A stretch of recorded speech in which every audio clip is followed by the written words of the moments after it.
Sports ಅಂತ ಬಂದಾಗ every year price ಬರ್ತಾ ಇತ್ತು ನನಗೆ. ಮಿಸ್ ಮಾಡಂಗೆ ಇರಲಿಲ್ಲ, ಫಸ್ಟ್ ಆರ್ ಸೆಕೆಂಡ್ ಒಟ್ನಲ್ಲಿ ನನಗೆ ಪ್ರೈಸ್ ಬೇಕಿರ್ತಿತ್ತು. ಅವಾಗಿನ ನಾನು ಅದರಲ್ಲೆಲ್ಲ ಸಿಕ್ಕಾಬಡ ಆ್ಯಕ್ಟಿವ್ ಆಗಿರ್ತಾ ಇದ್ದೆ. ಬಟ್ ಅವಾಗಿನ ಹೇಗಿತ್ತು ಅಂದರೆ ನಂಗೆ ಸ್ಟೇಜ್ ಫಿಯರ್ ಅನ್ನೋದಿತ್ತು.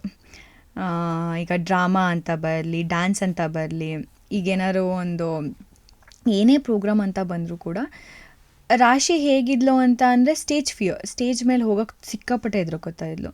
ಬಟ್ ಇವತ್ತು ನನ್ನನ್ನು ನೋಡಿಕೊಂಡಾಗ ನಂಗೆ ತುಂಬ ಖುಷಿ ಆಗುತ್ತೆ. ಇವತ್ತು ಒಂದು ಸ್ಟೇಜಲ್ಲಿ ನಾನು ಮಾತಾಡ್ತೀನಿ, ಇಷ್ಟೆಲ್ಲ ಓಪನಾಗಿ ನಾನು ಮಾತಾಡ್ತೀನಿ ಅನ್ನೋದು ನಂಗೆ ಸಿಕ್ಕಾಪಟ್ಟೆ ಖುಷಿ ಆಗುತ್ತೆ. ಒಂದ್ಸಲಿ ಏನಂತ ಹೇಳ್ತಾರೆ, ಸ್ಟೇಜ್ ಮೇಲೆ ವನಕ್ಕೆ ಒಬ್ಬವ ಫ್ಯಾನ್ಸಿ ಡ್ರೆಸ್ ಮಾಡಿಸಿದ್ರು, ಭಯಕ್ಕೆ ನಾನು ಕಿತ್ತೂರು ರಾಣಿ ಚೆನ್ನಮ್ಮ ಅಂತ ಹೇಳಿ ಬಂದಿದ್ದೆ. ಅಷ್ಟು ನನಗೆ ಆ ಸ್ಟೇಜ್ ಮೇಲೆ ಹೋದರೆ ಏನು ಮಾತಾಡಬೇಕು ಅಂತಲೇ ಗೊತ್ತಾಗಲ್ಲ.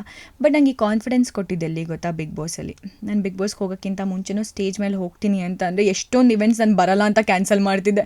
ಸ್ಟೇಜ್ ಮೇಲೆ ಹೋಗಿ ಏನು ಮಾತಾಡಲಿ ನಾನು ಅಂದರೆ ನನಗೆ ಏನಾಗ್ತಿತ್ತು ಅಂದರೆ ನನ್ನ ಕನ್ನಡನೂ ಅಷ್ಟು ಸ್ಪಷ್ಟ ಇರ್ತಿರ್ಲಿಲ್ಲ, ಸ್ವಲ್ಪ ಮಿಸ್ ಆಗ್ತಿತ್ತು, ವರ್ಡ್ಸ್ ಎಲ್ಲ ಮಿಸ್ ಆಗ್ತಿತ್ತು, ಹೋಗೋಕ್ಕೆ ಭಯ ಆಗ್ತಿತ್ತು.